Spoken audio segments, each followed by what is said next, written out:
Throughout history, humankind has endeavored to conquer a multitude of seemingly impossible feats. In this video series, I won't be conquering the impossible, just the ridiculous. I'm going to digitize VHS using Final Cut Pro 7. This is part 1. Thank you for joining me.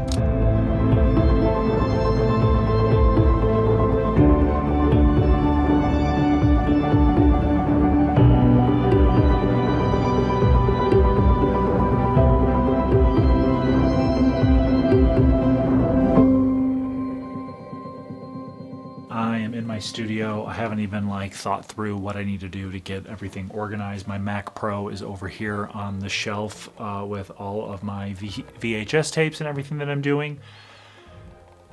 I might hook my Mac Pro up to this and put it in target display mode as my daughter, who's home today, stomps on the floor. How do you get anything done around here? My God. Part 1 underway. This is a big undertaking, and I don't know why I'm so fixated on this, but I am. So we need to get the Mac Pro hooked up. I need to get a hard drive connected. I have an existing Time Machine backup, but I haven't done a new one in a while. I don't know why I care about preserving what's on there currently. You just never know, and I already have a Time Machine backup going, so I might as well update. It's going to take a long time, and that's probably going to be the one step I get done today. But I'm going to get through that and see what we can do. Hopefully I can use target display mode with this. I have all these displays that I can use, but I just don't feel like hooking them up. So I might use this. I have to double check how to use target display mode though, because I don't remember how to. Okay, Mac Pro, let's go. I almost sold my Mac Pro. I probably could have got $500 for it when I wanted to sell it, but I hung on to it. Something told me you're gonna need this computer. I'm glad I did. All right, so I've got a bunch of Apple peripherals here. Just flip this around.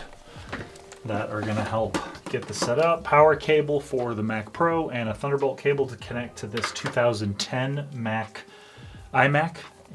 So let's get power hooked up. All right, just to do away with any suspense, this is a 2010 iMac, and that means that for it to work with target display mode, it has to have High Sierra installed, which it does.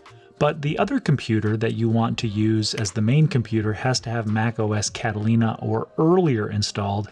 And guess what? This Mac Pro has a later OS. So this is going to probably take a while to do the Time Machine backup, but that is going to be step 1 of getting this taken care of. The next step is going to be to completely erase this 2013 Mac Pro so I can roll back the operating system from Monterey to High Sierra, and that'll pave the way for the installation of Final Cut Pro 7. Now, why am I using Final Cut Pro 7? The last time that I digitized VHS, I was living in Los Angeles, which I lived there between 2008 and 2011. And I want to say it was around 2010. I got a VCR that had S-Video out, and then my buddy Nick had this Matrox box. It was a smaller one than the one that I have, and I'll get into that in the next part of this video series.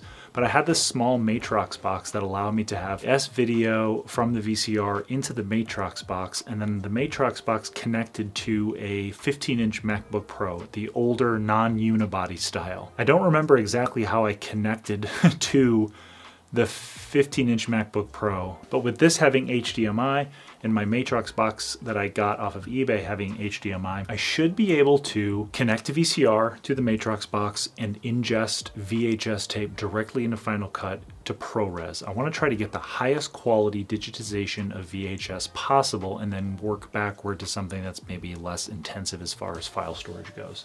But I'll go into details on all of that in the next part of this video series. Time Machine backup going. I'll jump back on when we're ready for step 2 of part 1 in this series. There are a lot of ways to back up your Mac. I use Time Machine because I already had a Time Machine hard drive that was dedicated to the Mac Pro, but you can use an app like Carbon Copy Cloner or ChronoSync. This was just the fastest way for me to get up and running with this big experiment. Now, as far as downloading High Sierra goes, it can sometimes be a little tricky to access Apple's older operating systems. So I downloaded High Sierra through the App Store app on my computer. I looked up an Apple article on how to do that, and I'll link that down in the description. And this allowed me to get the installation file for High Sierra because I need to be able to make a bootable thumb drive so I can roll back the Mac Pro from Monterey to High Sierra. We'll get into a little bit more of that now. right, so the next thing that I need to do is I need to make a bootable thumb drive that has macOS High Sierra. Because I already downloaded High Sierra, and I have it in my applications folder. Where is it? There it is. macOS High Sierra.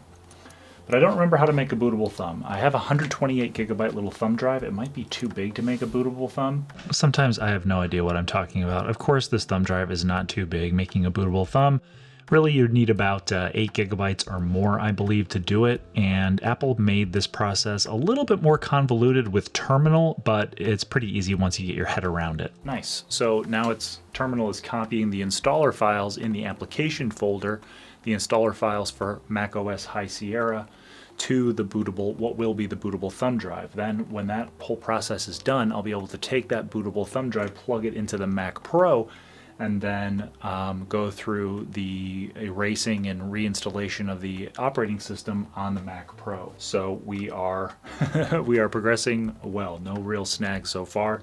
Let's hope that that continues. Now, a little pro tip if you are doing a lot of stuff with older Macs. I'm obviously a retro tech hoarder, and I tend to keep a lot of my older Apple gear.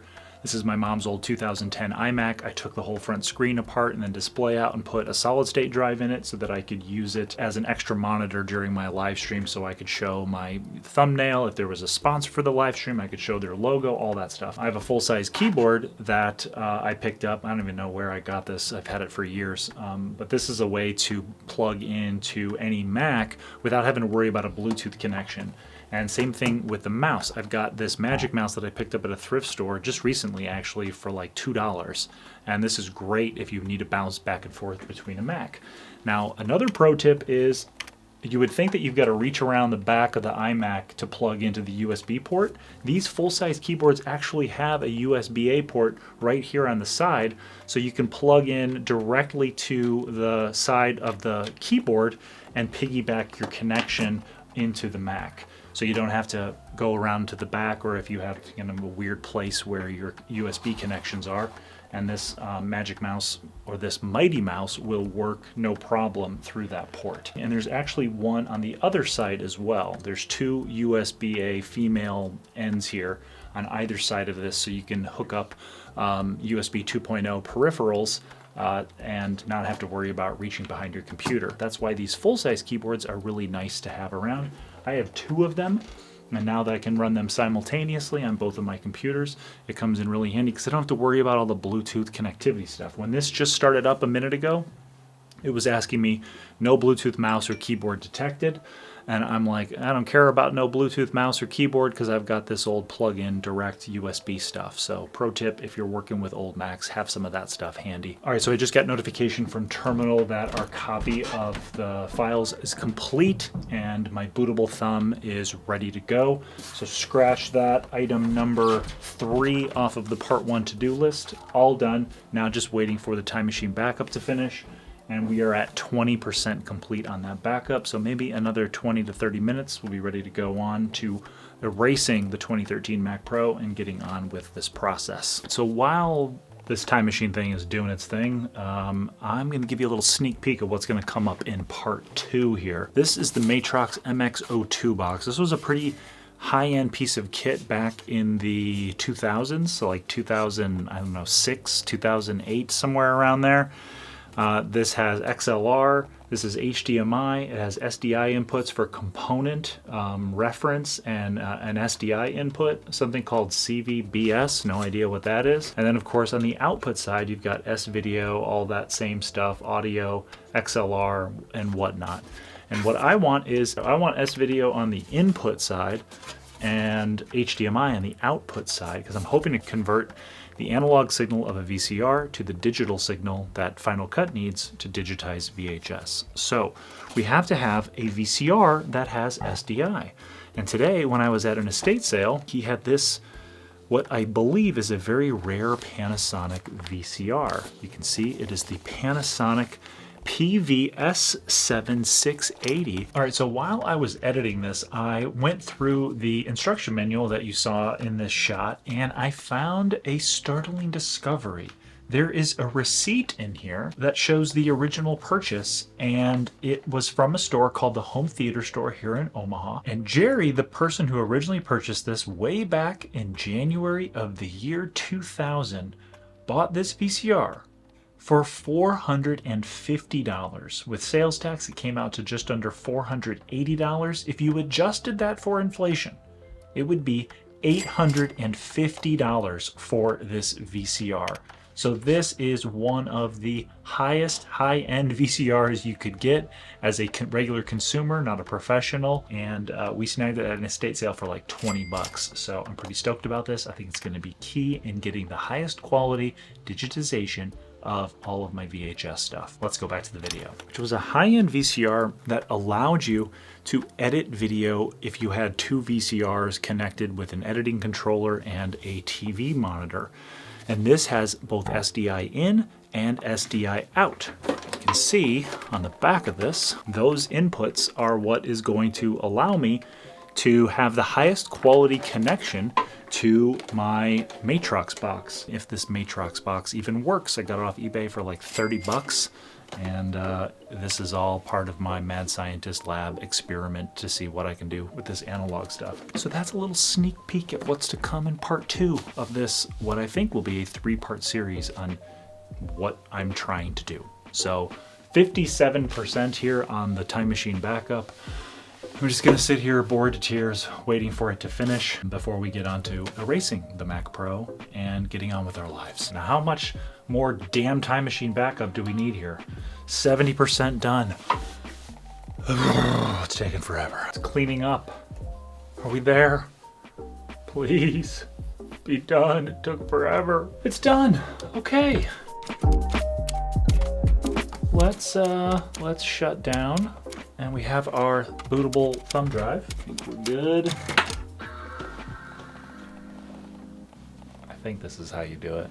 So I'm booting up and pressing and holding Option so I can boot to the thumb drive. Okay, here we go. So we're gonna install Mac OS High Sierra. So we want this to launch into the Mac OS installer software, because the most important thing in doing this is erasing the hard drive, the internal hard drive on the Mac Pro. I want it to be completely wiped clean, reformatted, and then we'll install Mac OS High Sierra. So this process will probably take a hot minute. So yeah, we'll go through booting to the boot disk drive thing with High Sierra. So this is what we want. We want to be in this screen. So I'm going to go to Disk Utility and continue. And I want to erase the internal hard drive. So let's go ahead and erase that. We're going to call it Macintosh HD. Well, let's give it a shot. We'll give it a shot. Okay, so we can close out of Disk Utility.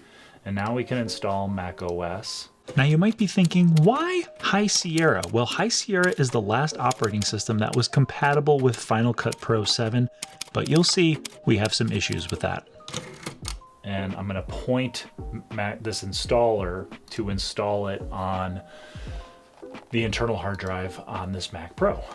So we're gonna agree, and I want to install it here. Now that will be the one key difference between now and the last time I did this. The last time obviously was pre-High Sierra. I think I was probably on like Snow Leopard or something, one of the cat operating systems back in 2010. And the internal drive was formatted as Mac OS Extended Journals, not the APFS newer file system that Apple came up with a few years ago. So we're about 2 minutes remaining on the install of Mac OS High Sierra. I don't think that's as little time as it's going to take, but we'll see what we've got here. Okay, so we got about a minute remaining. Let's see if it's a real minute, because usually when Mac OS does this stuff, like especially when you install software updates, like big ones, it says like a minute remaining, and then the computer restarts or the screen swaps out, and then it says like 30 more minutes to go. So we'll see how truthful this is. I have my doubts, Apple. Yeah, okay, so we got this. Is it booting up? I think it's booting up. All right, I think we're in. let's go. Let's see how much of an issue this whole APFS thing's gonna be. I hope this doesn't make it so I can't run Final Cut 7. Spoiler alert, this installation gets screwed up. I did something wrong. I don't know what it was, but you'll see what's going on. So now what I need to do, now that we have that done, I need to install Final Cut Pro 7, the final step in the process. And to be able to do that, I need to connect to my Mac Studio and grab the files for Final Cut 7. Now you might be saying, hey, aren't you supposed to have a bunch of disks to be able to do that? No, I don't need a bunch of disks. I have disk images. Yeah, we're gonna install Final Cut Studio from these disk images. All right, so that's got about 5 minutes to copy. Once that's done, I'll start the installation of Final Cut Studio, I believe version 3, from what I remember. All right, so we've got everything copied over. It is time to launch the Final Cut Pro 7 disk image. Let's see, or Final Cut Studio install disk. Here we go. Wow. Wow, this is crazy. This is the first time I've done this in a long time. I don't know that I'm gonna bother with Motion, Soundtrack Pro, all that stuff. I think I'm just gonna exclude those for now. Compressor's automatic, Apple QMaster, that's fine. Motion content, no. Yeah, let's just leave that stuff out. So we'll just do Final Cut Pro, continue, Macintosh HD, install software. All right, so close. Now let's check the applications folder. Oh no, we've got the marks that you can't run it, so we've got some issues here. And I think this is going to be the APFS deal. The reason why you need to update to the latest version of Final Cut Pro installed on this Mac is not compatible with macOS High Sierra. Download the latest version from the Apple Store. Oh no. So I think I need to do this over again and wipe. Yeah, no, I don't want Final Cut 10. Okay, well, failure. This version of High Sierra is not friendly with Final Cut Pro. So I'm gonna have to wipe the computer again and make a bootable disk drive for an older operating system, I think. All right, so I'm gonna try this again. I am going to try to install macOS 10.11 El Capitan. So I'm gonna work on that as well, and we'll let you know how it turns out. Part of me really wants to diagnose what the exact issue is with High Sierra, because High Sierra should work with Final Cut Pro. I had the APFS file system. I did some screwy thing when I reformatted the hard drive in the Mac Pro. I don't know exactly what I did, but I got El Capitan downloaded, bootable thumb, installed on the Mac Pro, so let's just start over again. Now, Studio installer must quit and reopen. Okay, why? Okay, package will run a program to determine stuff. Okay, here we go.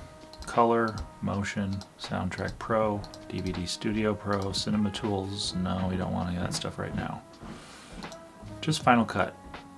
Have you ever witnessed more compelling software installation coverage in a YouTube video? I don't know about you, but I love this stuff. I could watch it all day. Will there be victory? Validating packages. Installation was successful. Go to the applications folder. And, oh, I don't see a little thing that crosses it out. We've got Final Cut Pro. Let's launch it. They talk about how certain music or certain smells can transport you to the past. I don't know about you, but for me, going through this installation process really transported me back in time to that 2008, 2011 period in my life where I was living in Los Angeles and working on concert video content editing, constantly installing, reinstalling Final Cut Pro on the various computers I was using throughout those years. This is a really exciting blast from the past for me. I know you can't tell based on my very focused face in the picture-in-picture, but this was a really exciting thing to do for me, and I hope it was for you watching it. Just look at that beautiful launch graphic. This doesn't make me want to edit in Final Cut Pro 7, but it certainly makes me want to have it available. There it is. Final Cut has been installed. Success. Victory. Not that this was particularly challenging, but I have to remember, oh my gosh, I have to remember how to do, I'm not going to get into it now, but I have to remember how to do, how to pull, how to like, well, how to have it look at external sources. Okay, so victory. We finished all the steps of part 1. Time machine backup of the Mac Pro. Download Mac OS High Sierra, El Capitan. Make High Sierra bootable thumb, El Capitan bootable thumb. Wipe the 2013 Mac Pro. Did that twice. Installed Mac OS High Sierra, and then scratched that and installed El Capitan. Could have probably redone High Sierra because I figured out what the issue was, but no big deal. And then install Final Cut Pro 7. Final Cut Pro 7 is installed, so what is coming up next? The next thing in part 2 that we're going to do is we're going to go over what I teased before, the 2 VCRs I have, the Matrox box. We're going to take a look at what it's going to take to get all that set up and talking to each other to see if we can pipe in something from a VCR directly into Final Cut Pro and then record in real time to ProRes 422 and possibly some other codecs. So stay tuned for part 2, more to come on that, and I am really excited that we've got the first big step in getting this whole crazy weird thing that I'm trying to do taken care of. So that's it for this one, everyone. Until the next one, I'll see y'all soon. Don't forget, keep chopping that broccoli, even if it's in Final Cut Pro 7.